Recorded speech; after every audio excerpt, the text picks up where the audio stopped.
Շարմաղ բիբին երեկոյան, երբ ժամհարը քաշում էր եկեղեցու զանգերը, խրճիթի ծանր դուռը տնքալով բաց էր անում։ Երկար ու կերկեր, իբրև արևելյան թախծոտ երկ, ճռնչում էր հին դուռը, եւ պարավի դողացող ձեռքերը ձգվում էին դեպի դռան մաշված ունկը։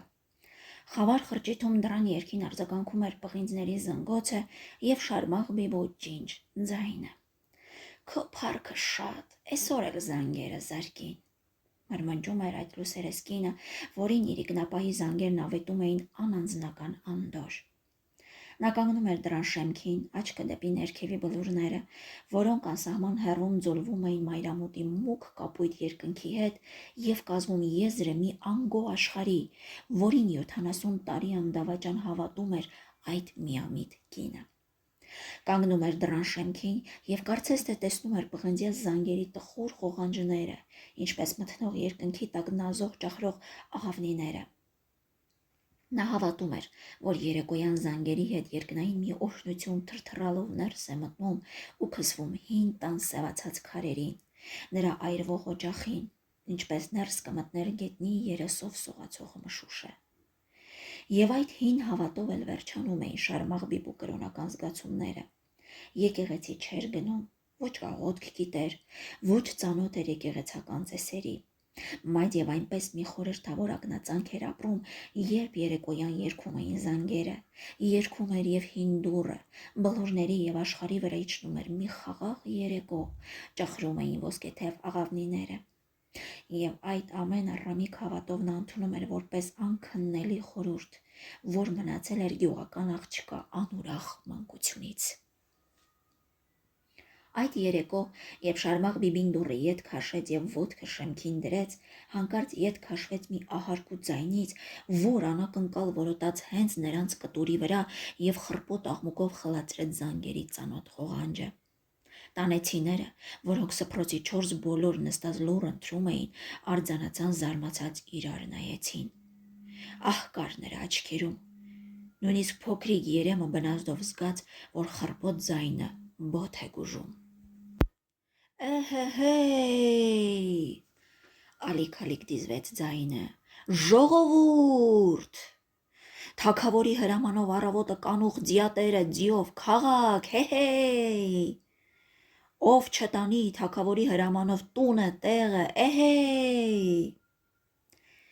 Եվ ձայնը հեռանալով նվազեց, որովհետև գզիրը ուրիշ կտուր բարձեցավ եւ երեսն ուրիշ թաղի կողմը դարձրեց։ Շարմաղ բիբին չլսեց, թե զանգերն ինչպես լռեցին եւ ուր կորան նրանց վերջին թավ ելևեջները։ Դուռը դժգոհ վրա դրեց եւ դուռը չերքեց երկար ու կերկեր, այլ դժգոհ վնգստած պառավ շան նման։ Չոր բայղուշ, հենց է սհաթիներ։ Երբ Շարմաղ բիբին եկավ, տեղը նստեց եւ երեխաները տատին ներկայությունից երթ առան, Սիմոնը խոր հառաչելով, կարծես ինքն իրեն ասաց. Այսօր Մինասի տղան էր պատմում, ասում էի սուտ կլինի արքես։ Ապի յանիմ թակավոն այդքան ձի ինչի է հավաքում,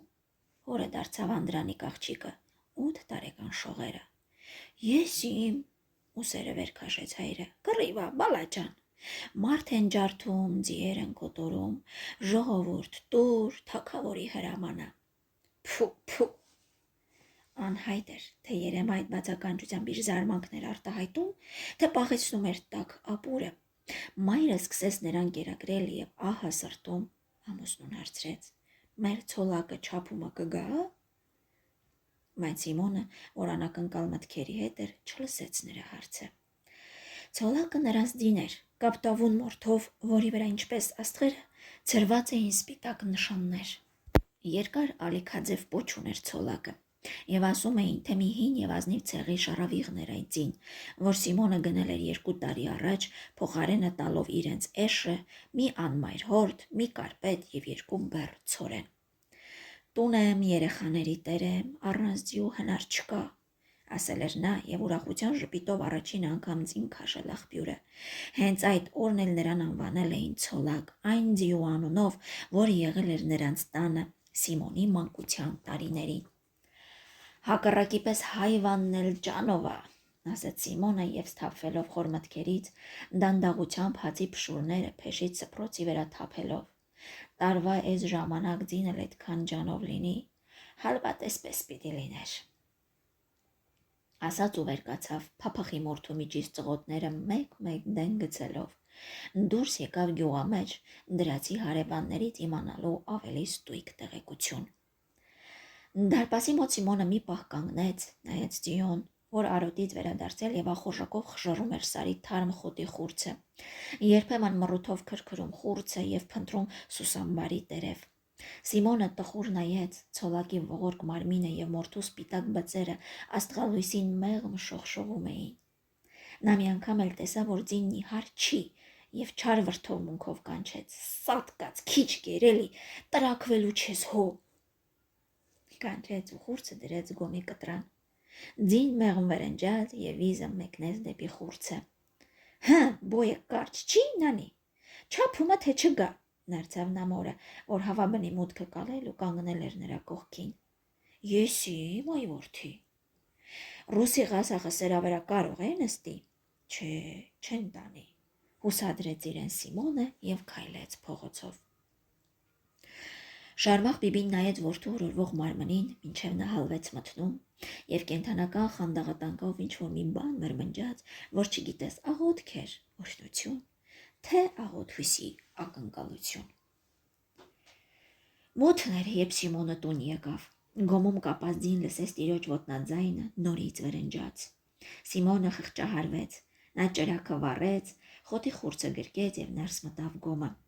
Ցոլակն ուրախությունից վրընջաց, մի քանի քայլ արեց, փորձեց կապը կտրել, բայց չկարողացավ։ Սիմոնը խուրձը մսուրը դրեց եւ երբ ձին մռութը կոխեց մեջը, ձեռքով շոյեց ցոլակի փափուկ մեջքը։ Ընդարձակ գոմի անկյունում նստել էր պառավկովը։ Երկու այծերը, որոնք բարձրացել էին մսուրի վրա, Սիմոնին տեսնելով ցած թռան եւ միրուքներ նորորելով մոտ վազեցին։ Սակայն Սիմոնը չմոտեցավ ոչ կովին եւ ոչ էլ այծերին։ Նա պիպա կանգնեց, ապա ձիու ոտքերի տակ թափված խոտը ժողովեց եւ դուռը դրեց։ Երեխաները քնել էին։ Շարմաղ բիբին աչքերը կկոցելով դժվարությամբ թելում էր հաստասեղը, որպեսզի կարկատի որդու գուլպաները։ Նրանց տան վաղուց կարգն էր այդ, երբ Սիմոնը քաղաք գնար, մայրն էր հոգում նրա ճանապարհի պատրաստությունը։ Խրճիթի հին դուռը ճռռաց, պառավը ասեղը թողնելով անհանգիստ հարցրեց. «Հաստատ է»։ «Բա հուսուտ չի»։ «Ինչ են ասում»։ «Ասում են բոյը հաշիվ չի, եթե ձին առողջ է կտանեն»։ Եվ դարձավ մորը. «Նանի, ցոլակի այն մեծ տոպրակ նուրա, հետս դարման եմ տանելու»։ Շարմաղ բիբին վեր կացավ մեծ տոպրակի միջի բուրդը թափելու։ Քնելուց առաջ Սիմոնը մի անգամ էլ գնաց գոմը։ Պառավկովը այդ անսովոր այցից զարմացած, մինչև վեր կենար ու որոճալով մոտենար գոմի դռանը, Սիմոնը ձիու համետն ու չվանները սարքեց, դրեց ախոռի մոտ ու դուրս եկավ։ Դուրսը աստղալույս գիշեր էր։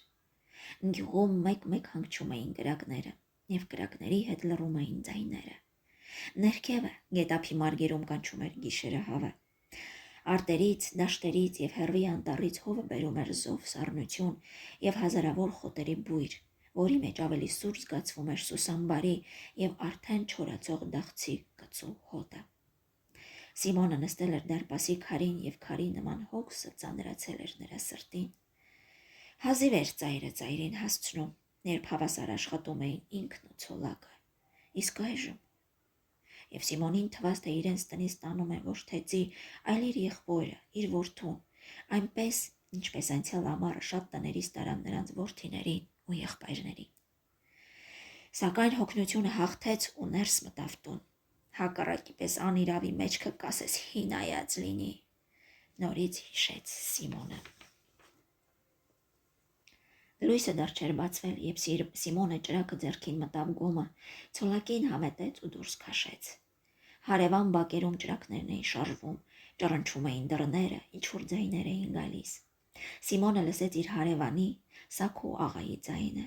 Նա բարկացած կանչում էր հարսի վրա, թե ինչու ձիու չվանը լույսով չի գտել։ Դռանը կանգնել էին Շարմաղ բիբին, Գինը և նրա փեշից բռնած գտնաթաթախ շողերը, որ անսել էր մոր խոսքը և լացով հագել շորերը, որպիսի տեսնի, թե ինչպես են ճանապարհը գցում ցոլակին։ Տխուր ժամ էր, երբ Սիմոնը դռնից հանեց ձին։ Կարծես ներսը նա զարդարել էր մի դագաղ, իսկ դուրսը սպասում էին այդ ծանր վայրկյանին, որ աղի արտասվեն։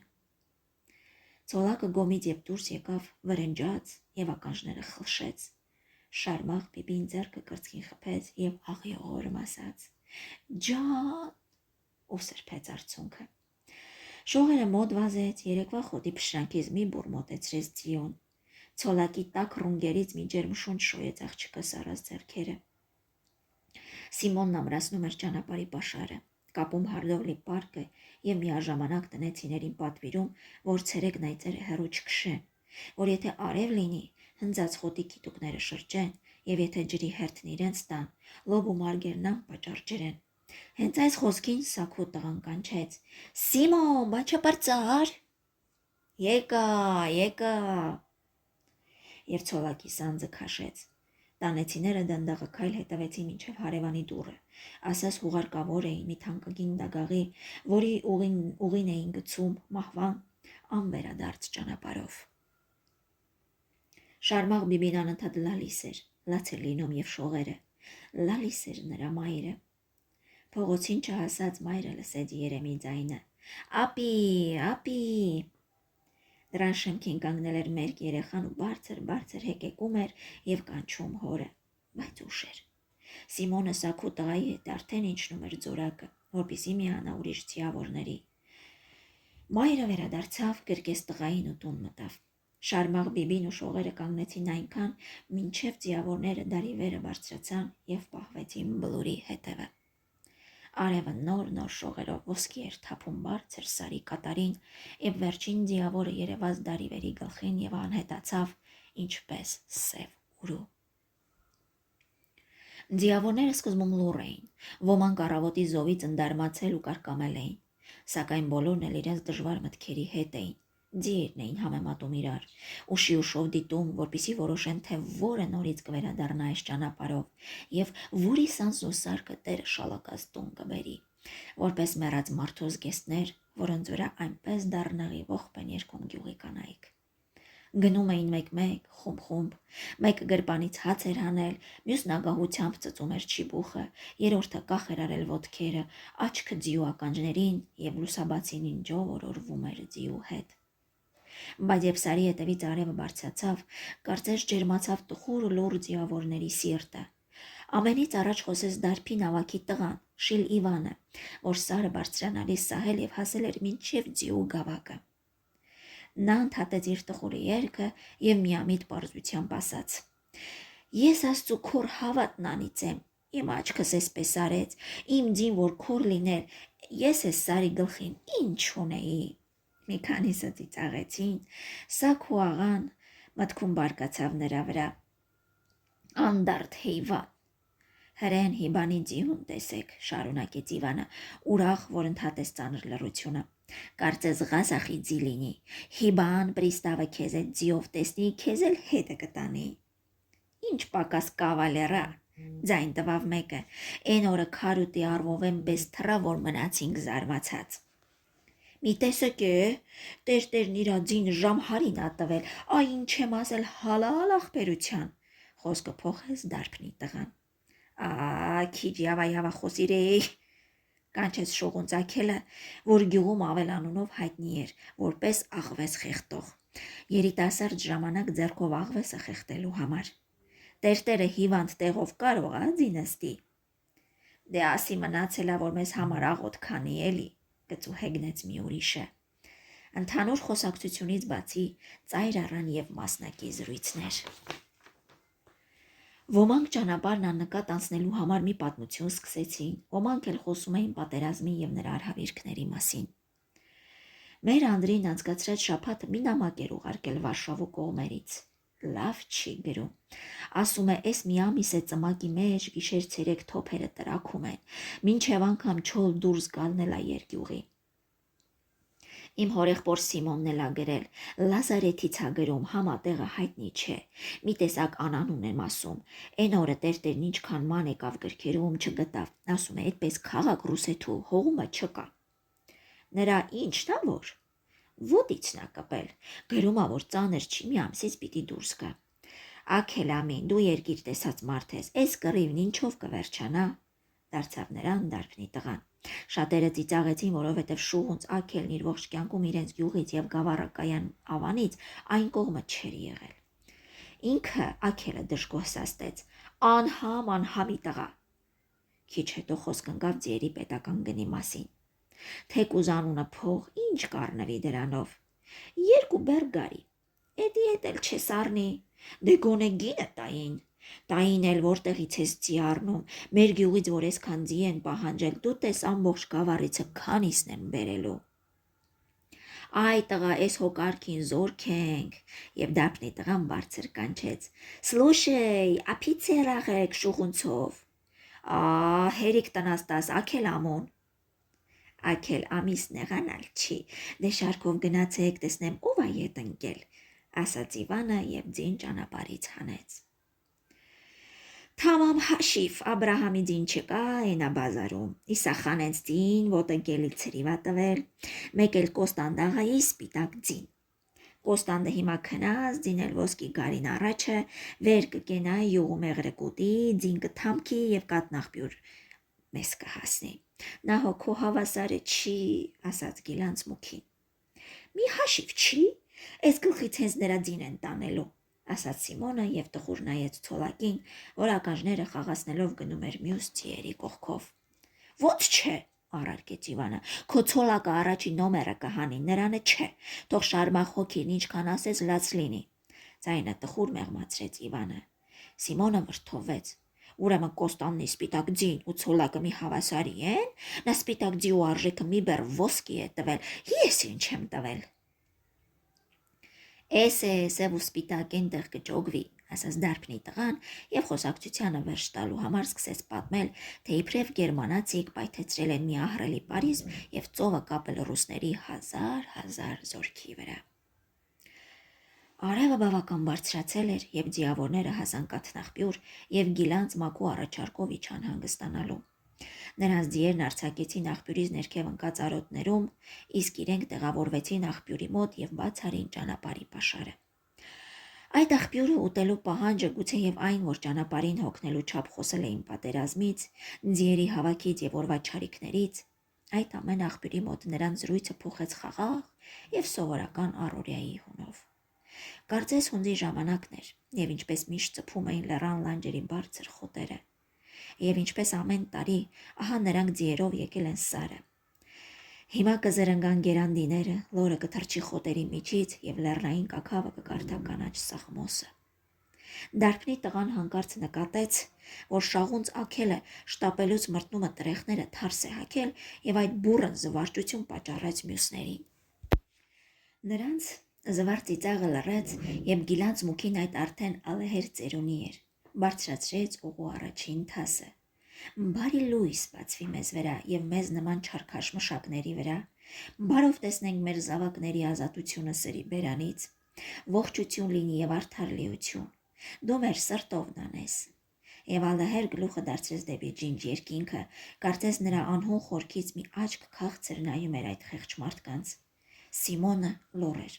նա թինքնել էր քարին, թրջում էր հացը, պաղ ջրի մեջ եւ դանդաղ կրծում։ Երբեմն նայում էր արածող ձիերին, որոնք գլուխները չէին բարձրացնում ցողապատ խոտից, գյուղի ձիերի հետ արածում էր եւ ցոլակը։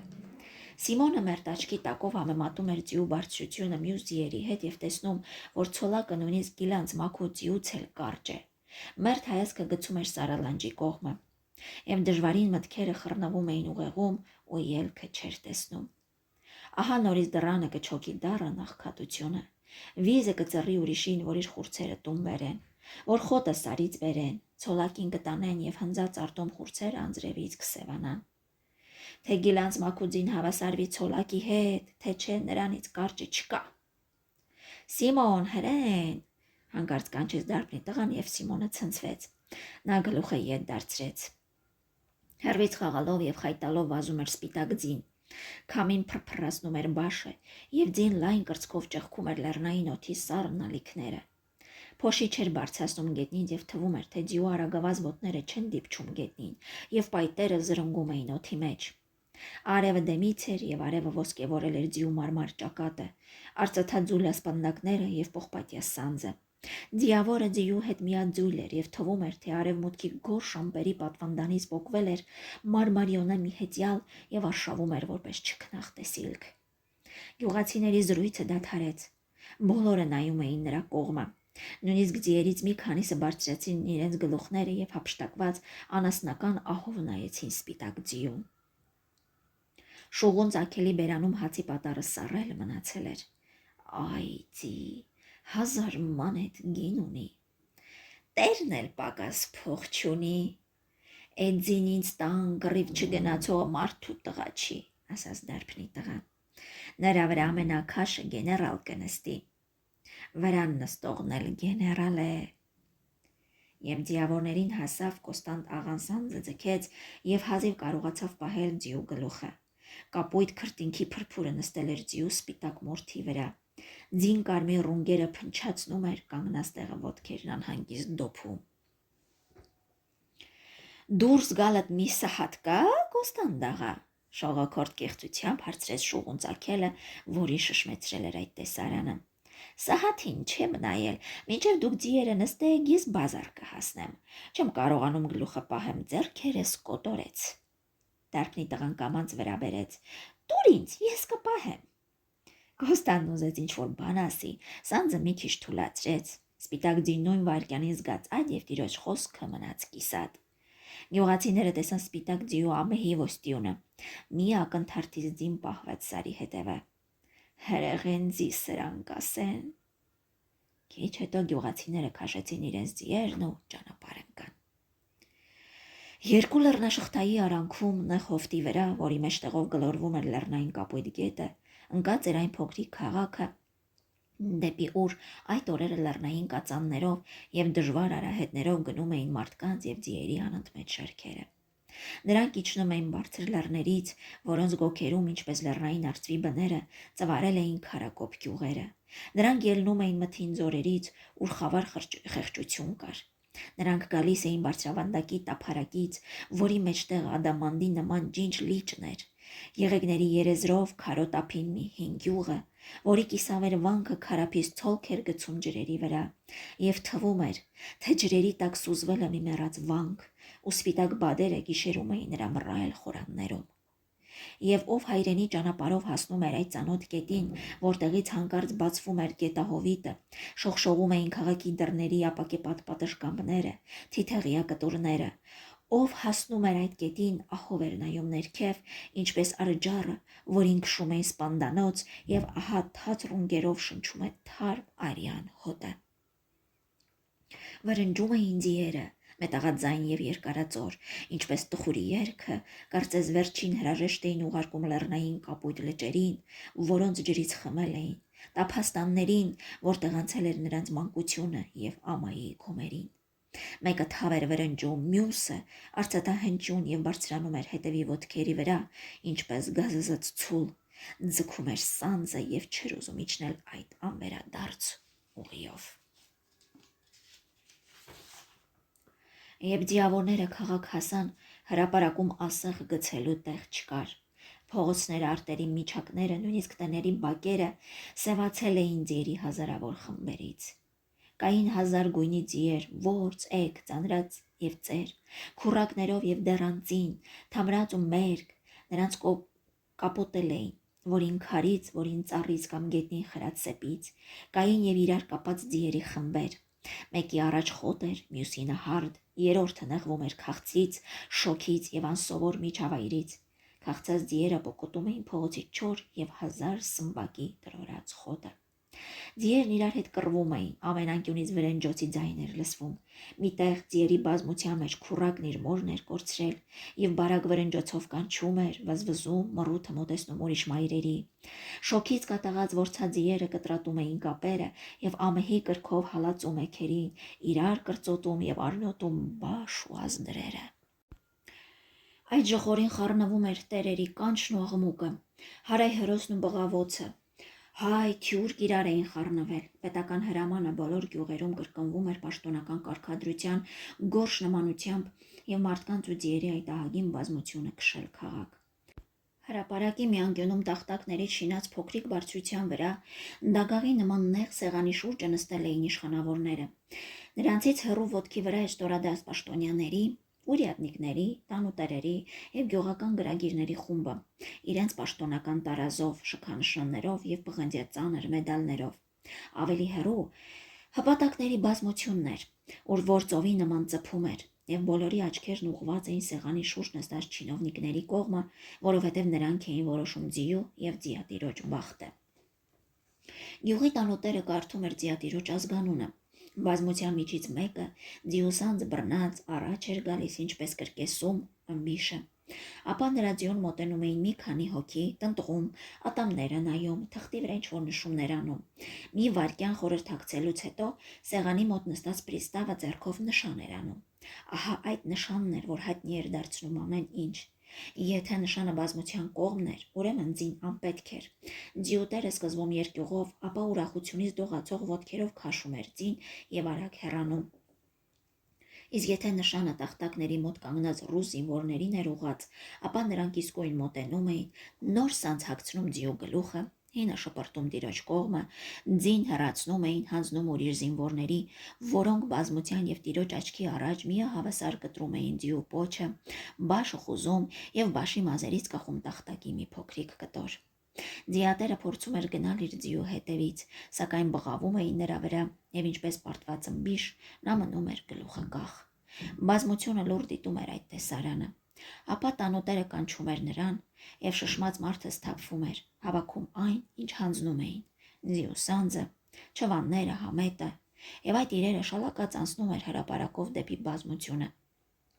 Ձեռքում բռնած թղթի կտորը, որի վրա նշված էր ձիու գինը և նրա նախկին տիրոջ ազգանունը։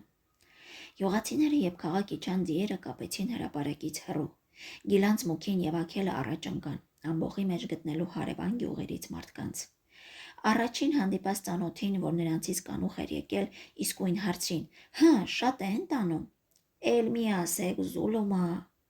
Սիմոնը տեսավ իր վաղուցված ճանաչ թյուրքին և նրան մի կողմ քաշելով առանձին հարցրեց, թե ինչպիսի ձիեր են ազատվում, արդյոք կարճահասակ ձի են տանում։ Ձիուդ ոտքը պիտի կոտրած լինի կամ խորը վերք ունենա, որ ազատվի, թե չէ բոյը հաշիվ չի։ Սիմոնի ոտները թուլացան։ Մինչև այդ խոսակցությունը նա դեռ աղոտ մի հույս ուներ, որ այնուամենայնիվ հույս էր։ Այժմ այդ էլ ցնդեց։ Նա հուսահատ մոտեցավ ձիուն։ «Ցոլակ»։ Եվ ձին վրնջաց այդ ծանոթ կանչից, կարծես հիմա խոտ պիտի գցեին նրա առաջը։ Սիմոնը հարդով լի պարկը կոխեց նրա գլուխը։ «Ցոլակ, գնում ես էլի»։ Քիչ հետո Գիլանց մուքին հոգնած վերադարձավ։ Նրա ալեհեր դեմքի վրա դառն անհուսություն կար, և հուզված հեվացող շնչով ասաց գյուղացիներին. «Հիմա քարագլուխն են կանչում, հետո զիլբիրենցիկ են գնալու, նրանցից հետո մենք»։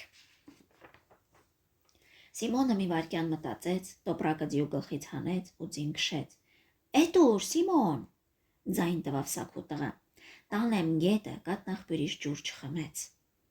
Այդպես փախչում էին սարսափից, այդպես փախչում է հոտը, երբ կայծակն ահռելի որոտով խփում է մոտակա ժայռին,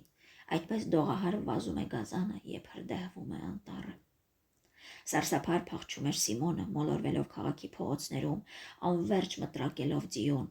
Կարծես նրա հետևից էին ընկել հրապարակի բոլոր զինվորները և նրանք, որոնք նստել էին դագաղի նման նեղ սեղանի շուրջը։ Ահա հասավ գետափի խուլ փողոցը, այնտեղ էլ ձիեր կային, նրա նման գյուղի մարդիկ, յուրաքանչյուրն իր ձիու սանձից բռնած և ստրուկի հեզությամբ իր հերթին սպասող։ Նրանք տեսան փախչող ձիավորին և ոմանք կարծեցին, թե ահից սարսափած ձիավորը փախչում է դեպի հեռվի լեռները, ինչպես կփախչի պարտվածը դեպի փրկության բերդը։ Հոգնած ձին մտրակի հարվածից մի քիչ արագացնում էր քայլերը, ապա նորից գնում բեռան տակ մեծացած գյուղական ձիու ծանր քայլերով։ Ահա ետ մնաց վերջին տունը և բացվեց կարտոֆիլի դաշտը։ Սիմոնը դանդաղեցրեց ձիու ընթացքը և շունչ քաշեց։ Նրան քաղաքի սահմանից դուրս ավելի հեշտ թվաց։ Այն հեռվի լեռներից, որոնց լանջին իրենց գյուղն էր, մի անապական զով զարկեց նրա քրտնած դեմքին։ Սիմոնը ծռվեց դեպի աջ, գետը տանող նեղ ճանապարհով։ Ձին զգաց գետի սառնությունը եւ առանց մտրակի արագացրեց քայլերը։ Գետակի հունն իջնելուց առաջ Սիմոնը երկյուղով շուրջը նայեց եւ տեսավ, որ ամայություն է։ Միայն ներքևը ուռիների ստվերում ննջում էին կովերը։ Ու երբ ծարավ ձին գլուխը կռացրեց ջրի վրա, Սիմոնը ցած թռավ, սանձն ամուր կապեց ձիու առաջին ոտքից եւ սկսեց հետևի ոտքերը կապոտել։ Ցոլակը կուշտ խմելուց հետո փորձեց գլուխը վեր հանել, բայց չկարողացավ եւ մռութը հնազանդ ու մունջ նորից կախեց գետի կապույտ ջրերի վրա։ Սիմոնն անսովոր արագությամբ ձիու համետը հանեց, արևի տակ փալփլեց ձիու ողորկ եւ գեր մեջքը։ Ապա նույն արագությամբ կռացավ եւ գետնից վերցրեց մի չեչաքար։ Երբ առաջին անգամ նա չեչաքարը ցոլակի մեջքին գցեց, ձին հովություն զգաց, խաղացին նյարդերը եւ հաճելի կրկռից մեջքի մաշկն դողդողաց։ Ապա հանկարծ ձին մեջքին զգաց ծակծկոց։ Ձին փորձեց հեռանալ, բայց չկարողացավ, որովհետեւ ոտքերն իրար պինդ կապված էին։ Նորից փորձեց գլուխը վեր հանել, դարձյալ չկարողացավ։ Իսկ ցավը հետս հետս աստկանում էր, որովհետև Սիմոնը հուսահատ կատաղությամբ չեչաքարը քսում էր նրա մեջքին։ Մի քանի րոպեից մաշկը պլոկվեց եւ արնոտեց քարը։ Ցոլակը տնքում էր, պոչն ուժգին խփում այս ու այն կողմ, գավակնաչու ձախ դարձնում, բայց ոչինչ չէր օգնում։ Սիմոնն ամբողջ ծանրությամբ ընկել էր ձիու մեջքի վրա եւ քարը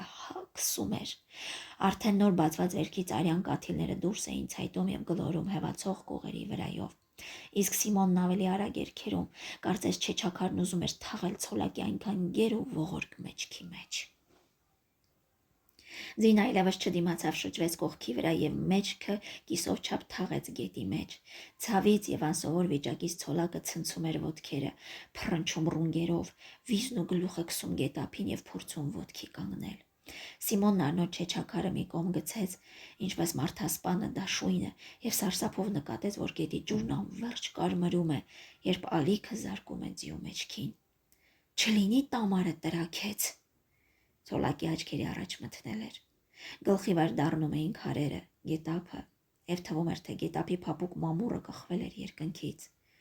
Հաճելի էր ջրի մեջ եւ բնազդաբար կենդանին ավելի խորն էր թաղվում լպրծում տեղմի եւ ջրային խոտերի մահիճում։ Իսկ վիզն ու գլուխը չէր բարձրացնում կապույտ քարերի բարձից։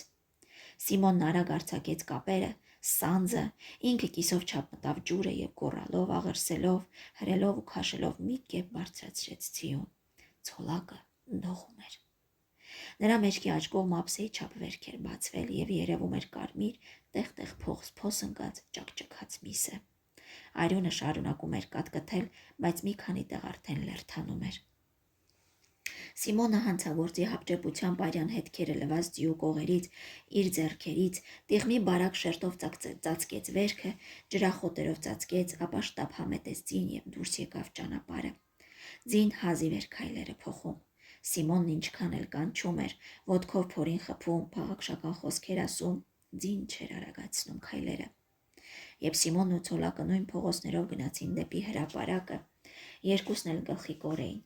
Մարդն իր դաժան խոհի հետ էր, կտանեն այժմ, թե ոչ։ Ձին հազիվ տնքում էր, պղտոր աչքերի առաջ գլխի վայր կախված մի չնաշխարհիկ արոտ։ Իսկ հրապարակն այդ ժամանակ ծփում էր մի արտասովոր դեպքից։ Փողոցներում խռնված բազմությունից ոմանք բարձրացել էին պատերի եւ պատուհանների վրա, որ ավելի լավ տեսնեին, թե ինչ է կատարվում մեջտեղը։ Ոմանք բարձրացել էին ձիերի վրա, ոտքի էին եւ կենտրոնանում սեղանի շուրջը բոլորած մարդիկ։ Մի կապ տավունդի, երկար, ծալվեց ալբաշով բոլորովին մերկ, կատաղած վազում էր հրապարակով։ Նա երամակի ձի էր, սնվել էր լեռներում, երբեք հեծ որ չէր տեսել մեջքին, սանձը չէր դիպչել մռութին, սմբակները պայթ չէին տեսել։ Այդ ձին էին ուզում բռնել զինվորները, որոնք երկար պարանները թևերին փաթաթած շպրտում էին գերության օղակը, հենց որ ձին մոտենում էր նրանց։ Բայց դին ալմեհի ոստյուն էր անում, թռչում օձի նման գալարվող օղակի վրայով եւ փախուստի ելք փնտրում։ Զինվորների մյուս խմբերը գազանային ոռնոցով կտրում էին նրա ճանապարհը եւ ետ փախցնում դեպի նրանք, որոնք ոլորում էին նոր օղակ։ Գյուղացիները շուն չպահած անսահման հետաքրքրությամբ դիտում էին կապտավուն նժույգի գազազած վազքը։ Նրանք չէին թաքցնում իրենց հրճվանքը եւ ձին թռչում էր օղակի վրայով։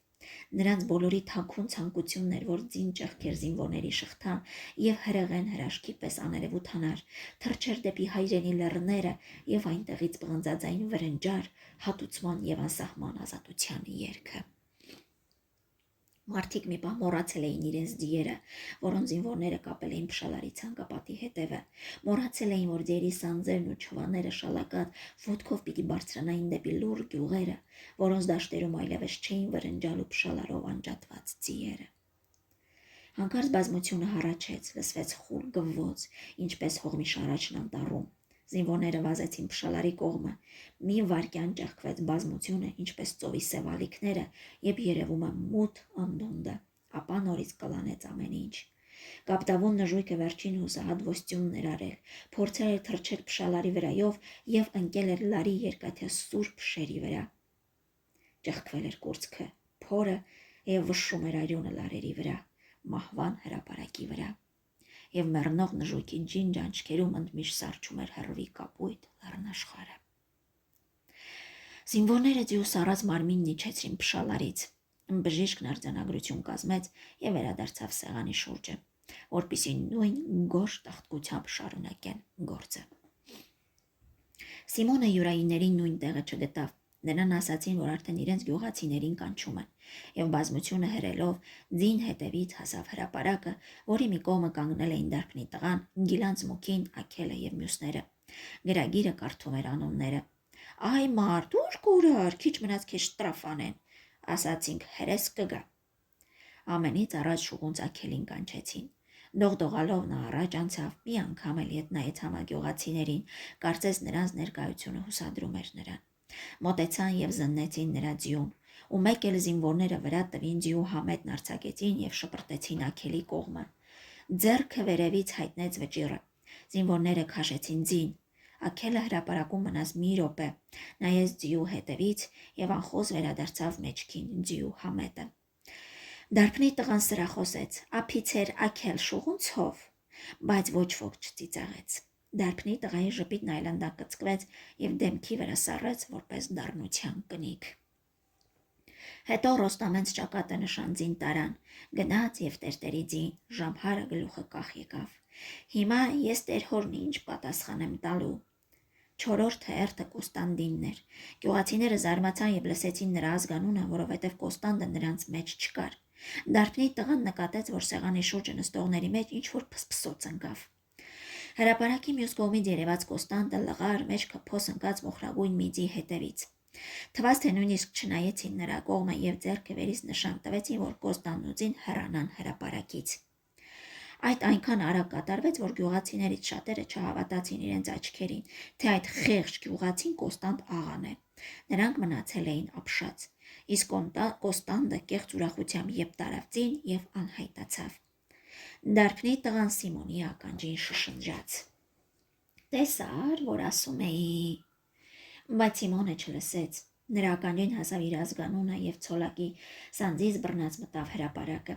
Երբ մոտեցավ, վերցնել տվին ձիու համետը եւ մի ակնոցավոր ռուս, որ անասնաբույժ էր, քիթը վեր քաշելով կռացավ վերքի վրա։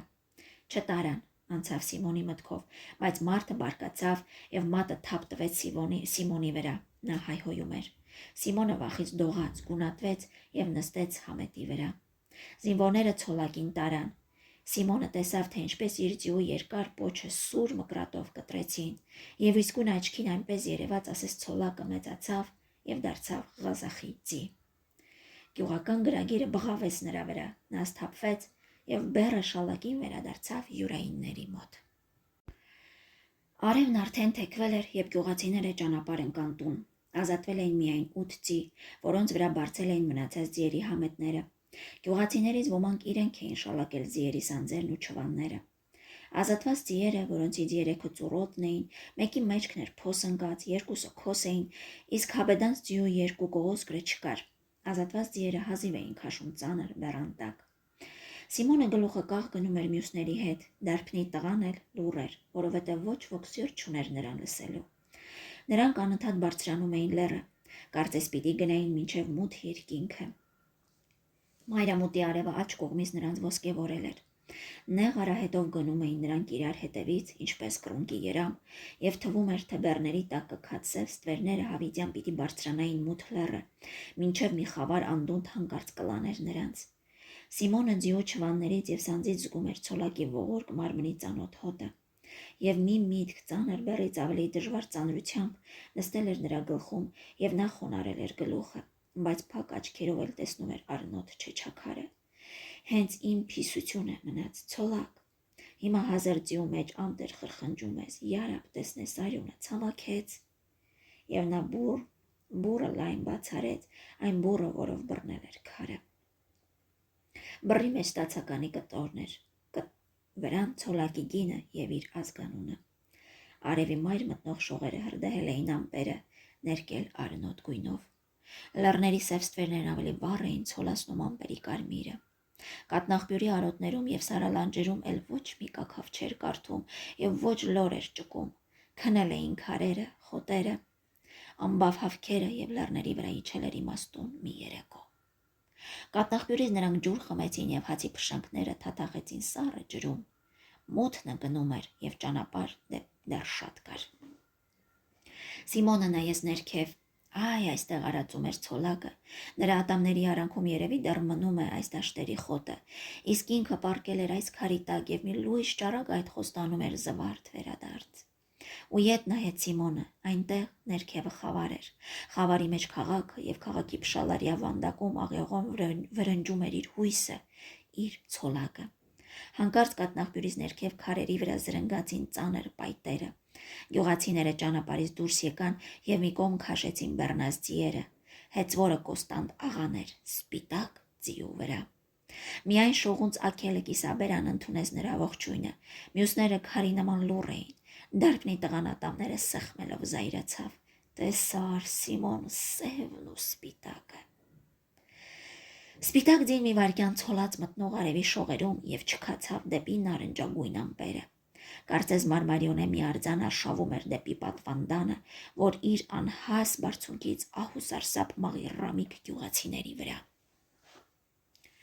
Կես գիշեր էր, երբ տուն հասան։ Նրան մոտ կանգնել է Շարմաղ բիբին ճրագը ձեռքին։ Սիմոնը ներս մտավ, տոպրակն ու սանձը գցեց մի անկյուն, անկողնից վեր թռավ շողերը։ Ապի, բա ցոլակը։ Աղջկա միամիտ հարցին որպես պատասխան, դուրսը լեռնային գյուղի սառը խավարում վրնջաց անմայր մի քուրակ։ Կարծես բազմաթիվ մանր զանգակներ երգեցին անեզրական տխրություն։ Շարմաղ բեբին սարսուռով վրա դրեց դուռը